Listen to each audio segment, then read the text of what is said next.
Hello bachchon, let's read the question. And the question says intensity of sunlight falling normally on the earth's surface is 1.4 into 10 raised to 3 watt per meter square. Assume that the light is monochromatic with average wavelength 5000 angstrom and that no light is absorbed in between the sun and the earth's surface. The distance between the sun and the earth is 1.5 into 10 raised to 11 meter. How many photons are there in each cube meter near the earth's surface at an instant?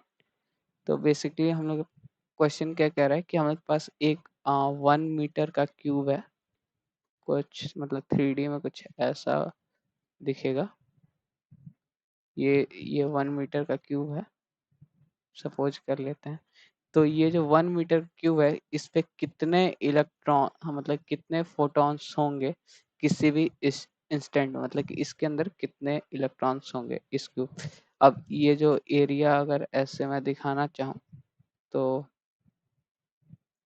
ये अगर area, ये वाला जो area अगर हम लोग suppose कर लें, ये वाला जो एरिया है वो 1 मीटर स्क्वायर है और जो इसकी जो लेंथ है वो भी 1 मीटर है। ठीक, तो अगर हम लोग देखें तो इस क्वेश्चन को सॉल्व करने के लिए जो की कॉन्सेप्ट यूज होगा, की concepts to solve this question है, पहला कि हम लोग अगर देखें तो इसमें हम लोग को पहले ये निकालना पड़ेगा कि कितने मतलब कि इलेक्ट्रॉन्स ग्राउंड में रिसीव हो रहे हैं।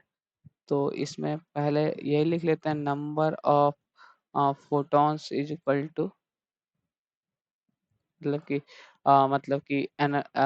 कि total energy upon energy received by one electron, one photon, sorry one photon. ठीक, दूसरा इसमें ये कॉन्सेप्ट यूज होगा कि हम लोग को टाइम पीरियड निकालना पड़ेगा कि यहाँ से यहाँ तक आने में एक फोटॉन को कितना टाइम लग रहा है। लेट्स से ये स्मॉल टी टाइम लग रहा है, तो ये क्या हो जाएगा दूसरा कि time T is equal to क्या हो जाएगा, ये जो लेंथ है वो 1 मीटर हाइट है, ये 1 मीटर है तो ये हो जाएगा 1/c, क्योंकि जो फोटोन है वो सी मतलब कि लाइट की स्पीड से नीचे आएंगे, ये हो जाएगा।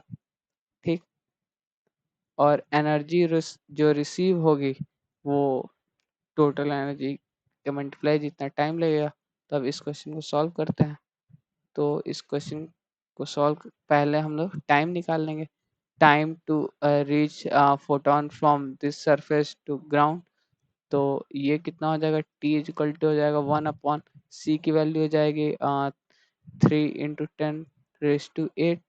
तो यहाँ से देखेंगे तो आ जाएगा 3.34 × 10⁻⁹ सेकेंड। ठीक, लेकिन एक फोटोन को उसको सरफेस से नीचे आने 1 मीटर ट्रेवल करने में इतना टाइम लगेगा। ठीक, तो अब हम लोग टोटल एनर्जी रिसीव निकाल लेंगे।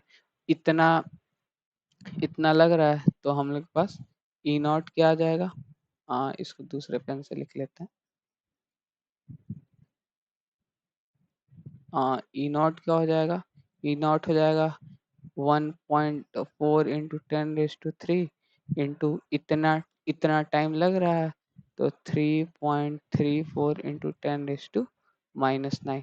ठीक, तो इसको सॉल्व करेंगे तो हम लोग ई नॉट की वैल्यू कितनी मिल जाएगी, 4.67 × 10⁻⁻6 जूल। ठीक, ये हम लोग का ई नॉट हो गया।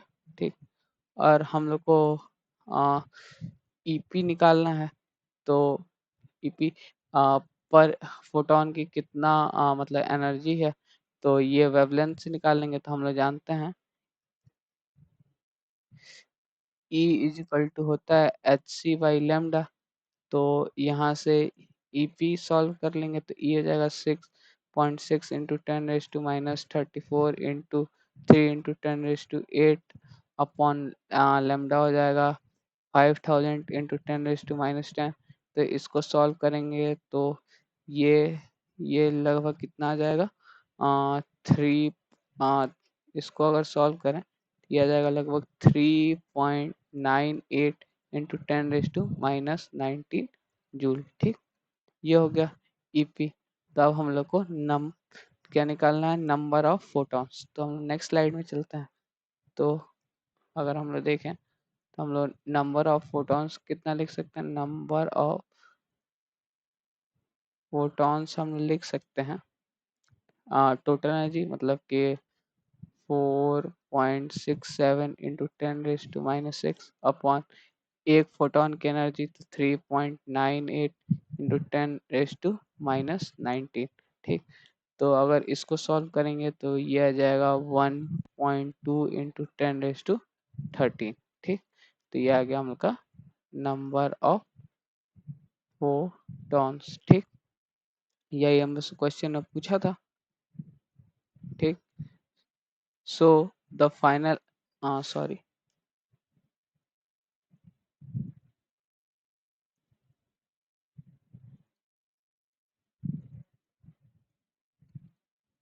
number of photon. So the final answer is number of photon is 1.2 into 10 raised to 13. Hope you understand it well. All the best. Thank you.